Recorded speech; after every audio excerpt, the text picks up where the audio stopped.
Kita lanjutkan hadis 276. Wa an Ibni Mas'udin, dari Ibnu Mas'ud. Siapa namanya? Ibnu anak Mas'ud, Pak Mas'ud. Ibnu Mas'ud, anak Mas'ud. Pas saya tanya, siapa namanya? Mas'ud ayahnya.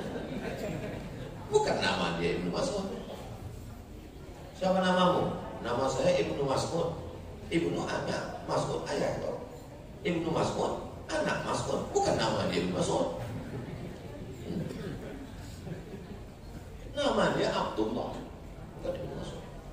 Ada Ibnu Mas'ud, namanya Abdullah bin Mas'ud radhiyallahu anhu. Qala, dia berkata, dakhalan Nabi sallallahu alaihi wasallam ala Bilal.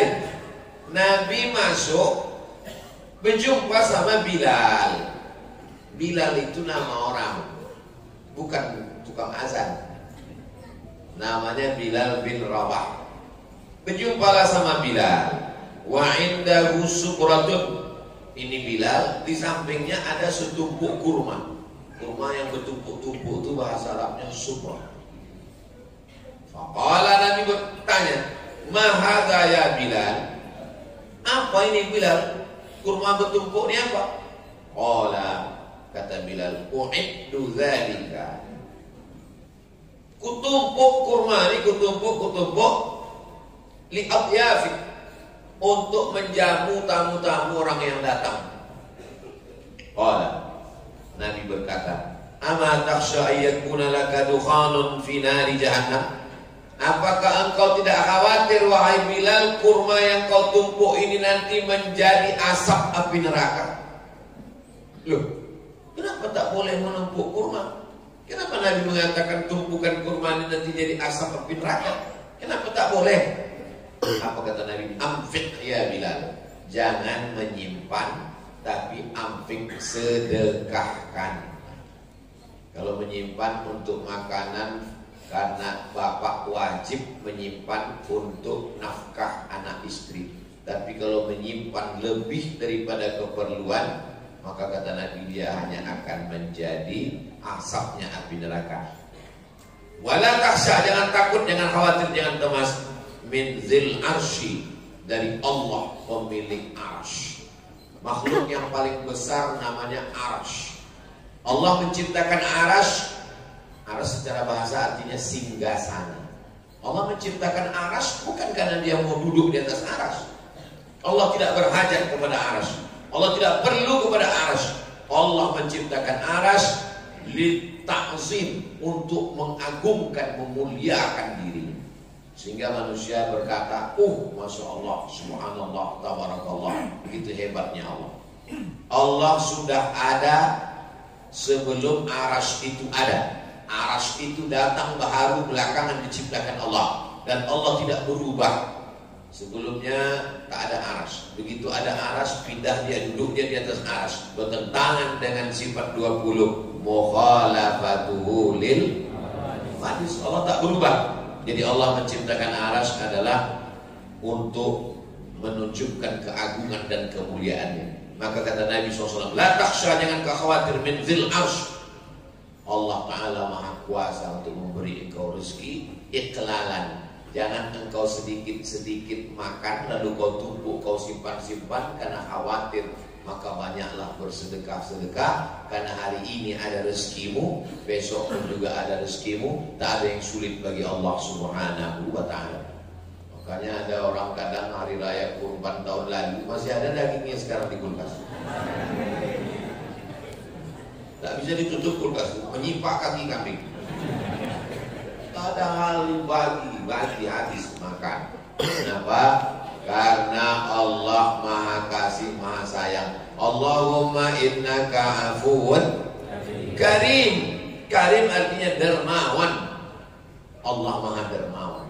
Manusia dermawan, hartanya banyak, tapi Allah Subhanahu wa ta'ala tak dapat dihitung. Maka ini menunjukkan bahwa tidak boleh menumpuk, menyimpan, disebabkan karena bakhil dan pelit. Hadis ini sahih apa tidak Pak Ustaz? Rawahul Bazzar, diriwayatkan oleh Imam Al-Bazzar. bi isnadin hasan, sanadnya hasan. Berapa level hadis itu Pak Ustaz? Yang paling tinggi sahih, di bawah sahih hasan, di bawah hasan dhaif, di bawah dhaif tak ada. Sahih, di bawah sahih hasan, di bawah hasan dhaif. Dhaif itu hadis lemah. Datang nanti Ustaz berceramah Ramadan. Bapak Ibu, puasa Ramadan ini awaluhu rahmah, 10 yang pertama rahmat, awsatuhu maghfirah, 10 pertengahan maghfirah ampunan, akhiruhu itqun minan nar, 10 yang terakhir itqun minan nar, selamat dari neraka. Itu hadis dhaif. Allahumma laka sumtu wa bika amantu, hadis dhaif. Allahumma barik lana fima razaqtana, hadis dhaif. Utlubil ilma walau bisin, tuntut ilmu walau ke negeri Cina, hadis dhaif. Kalau dhaif kenapa diamalkan? Kata Imam Nawawi, ajma'al ulama ala jawazil amal bil hadis dhaif. Sepakat ulama boleh beramal dengan hadis, boleh mengamalkan hadis dhaif. Datanglah ustaz, ingin datang ke rumah ini ceramah. Belum sempat lagi makan kolak tuh habis semangkuk karena rumahnya di Panam. Jadwal dapat di Masjid Al-Ihsan Rombay. Baru aja membuka langsunglah berangkat kemari demi untuk menyampaikan tausiah. Begitu datang tausiah sini, Bapak Ibu jamaah sekalian, bulan Ramadan itu awaluhu rahmah, awsatuhu maghfirah, akhiruhu itqun minan nar. Langsung tegak jamaah. Ustaz, itu hadis dhaif. Apa tak naik cacing Ustaz? Rupanya kalau dhaif apa masalahnya? Ada lain. Datanglah orang yang di luar masjid sedang main kaplik. Apa kata dia? Kenapa orang itu berkelahi di masjid? Itu gara-gara hadis berkelahi. Untung awak tak ke masjid. Coba kalau aku masjid ikut juga awak cakap. Padahal hadis dhaif boleh kalau cukup 5 syarat. Syarat yang pertama, bukan masalah akidah. Syarat yang kedua, bukan masalah dalil halal haram. Syarat yang ketiga, tidak ada riwayatnya kadzab, pendusta, pembohong. Syarat yang keempat, masih bernaung di bawah hadis sahih. Syarat yang kelima, fadhail amal, motivasi beramal. 10 pertama rahmat, 10 kedua maghfirah, 10 ketiga itqun minan nar. Apakah cukup 5 syarat tadi? Cukup. Kalau saya ceramah, saya bertanya, Bapak Ibu tak usah cemas, karena setiap saya bertanya itu saya jawab sendiri. Apakah hadis awal rahmat, awsatuhu maghfirah, akhiruhu itqun minan nar itu cukup 5 syarat? Cukup. Karena dia bukan masalah akidah, bukan masalah halal haram, tidak ada riwayatnya yang kadzab, pendusta, masih bernaung di bawah hadis sahih, dan dia untuk fadail amal. Ada preman baru tobat, seumur-umur tak pernah dia puasa, Ramadan ini lalu dia puasa, ikut berpuasa di masjid. Allahu Akbar, Allahu Akbar, Allahumma laka sumtu, hadis sahih. Kata dia, aku mabuk 20 tahun tak pernah kau larang. Sekarang aku baca Allahumma laka sumtu, ampun. Allahumma laka sumtu itu hadis sahih. Terus kalau Allahumma laka sumtu hadis dhaif, apa lagi doa buka puasa yang kau mau ajarkan? Zahabaz zama'u wa batallatil uruqu wa sabatal ajru. Itu pun dhaif juga, bodoh. Allahumma laka sumtu dhaif, zahabaz zama'u pun dhaif juga. Udah saya tulis itu di buku 37 masalah populer tentang hadis dhaif. Supaya apa? Supaya jamaah ini jangan berkelahi pada masalah-masalah khilafiyah. Masih banyak masalah kita yang lebih penting lagi. Masih banyak lagi fakir miskin, du'afa, anak yatim. Masih banyak lagi orang tak sekolah, tak bisa masuk ujian. Itu. Adapun masalah-masalah, ini Ustaz marah atau apa nih? Kalau belum sarapan memang begini bawahnya.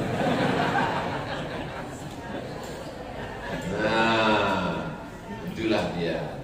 Sampai mana tadi? Hilang pula hadis itu. Adapun hadis yang kita kaji sungguh ini, kata dia hadisnya hadis hasan. Nah, hadis hasannya apa pula lagi nih? Yang tahu kami Pak Hasan, Pak RT. Hadis itu kalau sahih syaratnya 5. Yang pertama sanadnya bersambung. Yang kedua periwayatnya adil. Yang ketiga periwayatnya dhabit, ingatannya kuat tak pikun tak lupa. Yang keempat mukhalafat, tidak ada syaz, tak bertentangan riwayat dia dengan periwayat yang lebih terpercaya. Yang kelima tidak ada illat, tak ada cacat yang menyebabkan hadis itu jatuh derajatnya menjadi hadis sahih. Kalau cukup 5 syarat maka hadis itu sahih. Sanadnya bersambung, periwayatnya adil, tapi kurang ingatannya sedikit. Hafalan hadisnya 100, pas dites 75 dia yang ingat, maka hadisnya turun menjadi hadis hasan. Hafalannya 100, pas dites 99, sahih. Pas dites 75, hadisnya hasan. Begitu kata guru-guru kami dulu mengajarkan tentang hadis sahih. Hadisnya yang dihafalnya 100, pas dites tinggal 5, dhaif. Dhaif artinya lemah ingatan. Maka hadis hasan sepakat ulama tentang hadis sahih dan hadis hasan tidak ada ikhtilaf. Dia bisa sebagai dalil hukum, dalil akidah, dalil beramal. Jadi kalau ditanya apa hadisnya ini? Hadis hasan. Contoh hadis hasan. Wahai jenazah, kalau datang malaikat munkar nakir berkata kepadamu, man rabbuka, katakanlah Tuhanku Allah. Man nabiyuka, katakanlah nabiku Nabi Muhammad sallallahu alaihi wasallam. Man imamuka, katakanlah imamku Al-Quran. Man qiblatuka, katakanlah kiblatku Ka'bah. Man ikhwanuka, katakanlah saudaraku orang-orang beriman. Apa namanya itu? Di sini kalau orang meninggal tak dibacakan talqin. Almarhumah mak saya meninggal, saya bacakan talqin. Kawan saya meninggal di rumah ini, selesai ke bumi, saya baca talqin. Saya baca talqin. Membacakan talqin hadisnya hasan, dilakukan oleh sahabat. Siapa yang mengatakan hadis ini hasan? Imam Ibnu Hajar Al-Asqalani. Imam Ibnu Hajar Al-Asqalani itu hafalannya 300.000 hadis. Al-Hafiz gelar. Al-Hafiz 300.000 hadis. 300.000 hadis. Ada Imam Ibnu Hajar Al-Asqalani hafalannya 300.000 hadis, mengatakan hadis talqin itu hadis hasan. Tiba-tiba ada ustadz sekarang hafalannya 3 hadis kalau laptopnya hidup, mengatakan talqin bid'ah. Pas mati laptopnya hilang ilmunya semua. Bapak ibu ikut Al-Hafiz Ibnu Hajar atau ustadz laptop? Terserah. Kalau saya ikut Ibnu Hajar Al-Asqalani. Kalau waktu mak saya meninggal, orang tua saya meninggal, saya bacakannya talqin. Talqin itu bagi orang yang hidup sebagai pelajaran, bagi yang mati sebagai doa. Itu hadis tentang talqin. Tapi talqin itu kan 2 kok Ustaz. Talqin 2. Talqin sebelum mati, talqin sesudah mati. Talqin sebelum mati waktu sakratul maut. La ilaha illallah, ke telinga sebelah kanan. Pergi jenguk orang rumah sakit di ruang ICU, nampak meregang nyawa. Ditalqin kan? Bukan ditanya apa penyakitnya, kenapa dokternya, berapa biayanya. Banyak orang tak tahu adab-adab menjenguk orang sakit. Maka dibisikkan ke telinga, la ilaha illallah. Beruntung bapak dapat istri solihah. Ditengoknya bapak sakratul maut, ingat dia langsung. Coba kalau tak ingat, mana surat tanah. Hari ini boleh bapak ketawa, tapi kalau tak dapat dididik dengan baik, itulah nanti pas nanti dengar betul Ustaz Somad. Kalau tak percaya, buat besok pura-pura mati.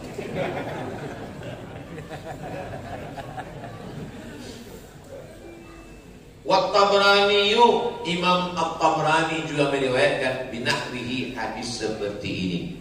Ada dalam Musnad Al-Bazzar, ada dalam riwayat Imam At-Tabrani. Imam Tabrani ini kitabnya Pak Ustaz 3. Pertama Al-Mu'jam Al-Kabir, yang kedua Mu'jam Al-Awsat, dan ketiga Mu'jam As-Saghir. Imam At-Tabrani 277. Ada ulah gampang bos itu. Wa'an Asma nama orang. Biasanya Asma nama perempuan kalau di Arab, di Mesir, di Saudi Arabia, di Maroko. Asma pakai alif. Asma. Kalau tak pakai alif, susah omong. Asma. Mohon maaf kalau kebetulan ada nama Ibu Asma. An Asma. Asma ini anak perempuan Abu Bakar, saudara Sayyidatuna Aisyah. Aisyah dengan Asma adik-beradik, tapi lain emak. Ayahnya satu, Abu Bakar, emaknya lain.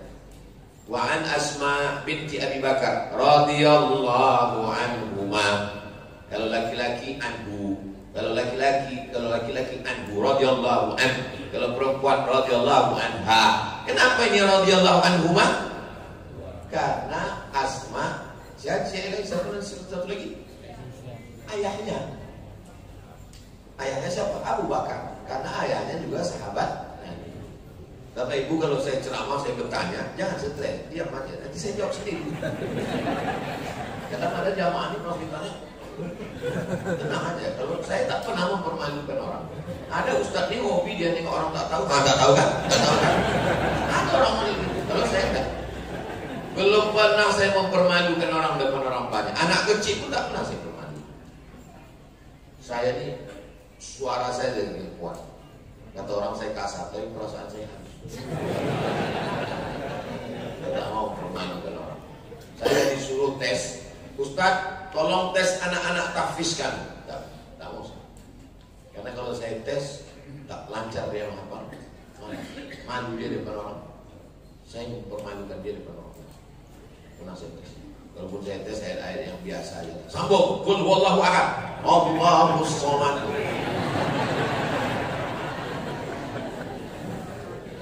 Wa an Asma binti Abi Bakar radhiyallahu anhuma qalat, dia berkata, qala Rasulullah sallallahu alaihi wasallam berkata, la tuki fayuka alaika.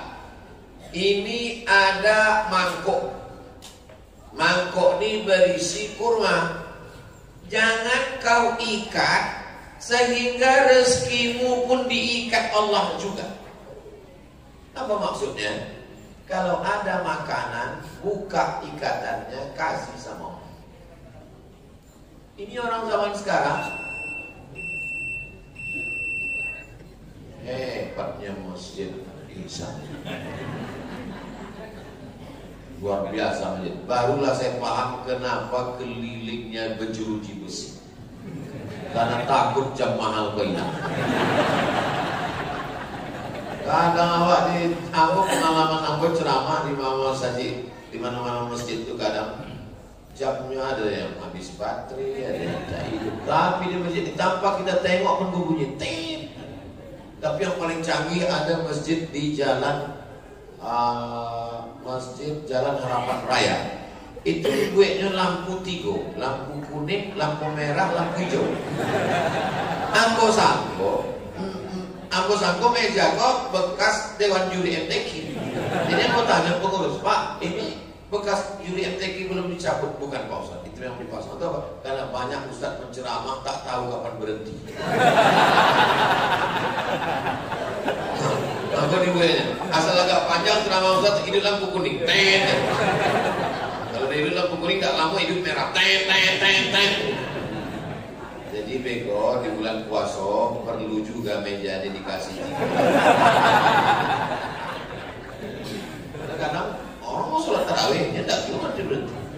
Namun paham itu berbunyi berarti udah masuk isyraq. Jadi awak sholat sunat isyraq 2 rakaat. Sesudah itu awak akan melanjutkan dengan tanya jawab. Jangan kemana-mana, kita lanjutkan setelah yang satu ini. Assalamualaikum warahmatullahi wabarakatuh.